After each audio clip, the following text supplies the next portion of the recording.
Over 12,000 protesters have reportedly been killed in Iran as the government continues to crack down on widespread anti-government protests. The situation is difficult to assess because the country remains in an internet shutdown, which many speculate was orchestrated by the Iranian regime. Reports say the regime is implementing extreme measures to track down dissidents, even visiting private hospitals and demanding a list of protesters being treated for injuries. To further weigh in, let's welcome research analyst at the Foundation for Defense of Democracies, Mariam Wahba.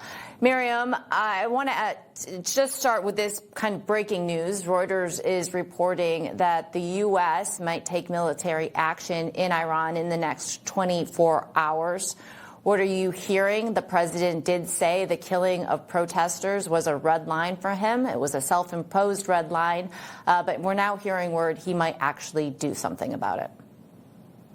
It's good to be with you today. Look, this is a momentous moment for us all, and the president has made it clear that the red line is the regime targeting these peaceful protesters. And here's the thing about red lines. They don't mean much unless you're willing to enforce them. And I think the president is keenly aware that he ought not to repeat the mistakes of past presidents. And here I'm specifically referencing the red line that President Obama drew about Syrians using chemical weapons against their own civilians. And I think the president is not playing around. When he says something, he means it. So it's no surprise that he's looking to intervene on behalf of the protesters in Iran. You know, we know a 26-year-old shop owner, he's one of the protesters, is scheduled for a public execution today. His name is Efron Solatani. Again, he's just 26 years old. This is the image, the photos and face of the resistance. President Trump directly addressed this situation last night and had this fresh warning for Iran's leaders. Let's listen.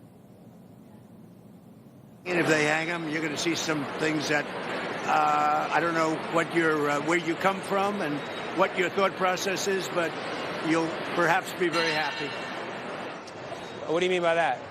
We will take very strong action. If they do such a thing, we will take very strong action. And this strong action you're talking about, what's the end game? The end game is to win. I like winning. When they start killing thousands of people and now you're telling me about hanging, we'll see how that works out for them. It's not going to work out good.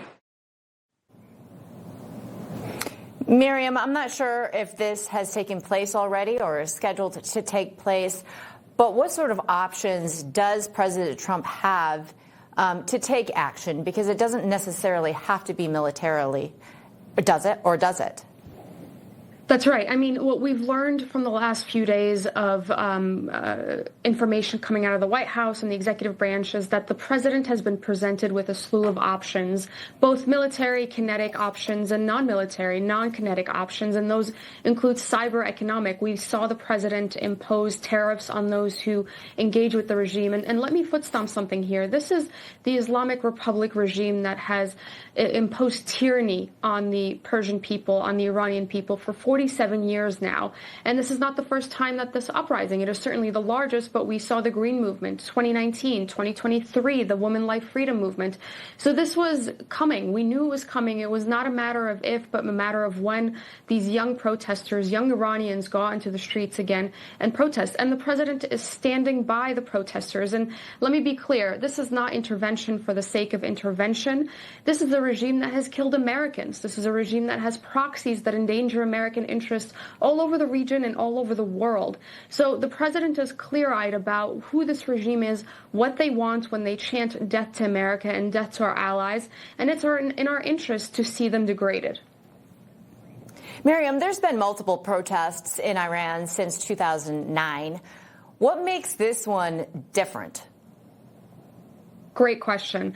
Look, it's hard to verify information when the regime has imposed such a digital blackout and has now had the internet down for more than 120 hours. But what we're seeing from things like satellite imagery and testimony from those who do have some access to the internet periodically is this is a large protest movement, multiple cities, multiple provinces, millions of people on the street, and they are undeterred even though they do not have weapons. And as you rightfully noted at the start of our conversation, we know that the fatality rate, the casualty rate, is now in the thousands. And I think that number is only likely to grow, but it does reveal something about the resolve of the Iranian people in toppling this regime, and that's what makes this movement different from others in the past. What would it take to topple the regime? Look, we don't understand fully just how entrenched and strong the regime is at the moment, but we do know that it is heavily degraded. This is both due to Operation Midnight Hammer, led by the president just a few months ago, which really took back and degraded the regime's nuclear capabilities, which is really the crown jewel of its capabilities as a military power, and of course the 12-day war by Israel, which degraded the regime even more. And I think in the coming days, as long as the protests continue and as long as the president follows through on his promise to help the Iranian people, we're likely to see this regime continue to be degraded. Mariam, if the regime does fall, what happens next? Will there be a power vacuum? And power vacuums in the Middle East never seem to end well. That is correct. And that is the million-dollar question, right? What comes next? We have learned too many lessons trying to intervene in the region and trying to bring democracy to the region. And I think this is a unique and different case. What comes next really depends on what happens next. How long does it take the president to intervene? How does he intervene? Will the Israelis get involved on the strike? And how does the regime end when it does end? Does it end in the capture of their leaders? Are they fleeing? These are all the questions that we have to ask ourselves when it comes to determining what the day after plan looks like. Well, we'll be closely monitoring this story. Mariam Wahba, we appreciate you being with us this afternoon. Thank you. Thank you.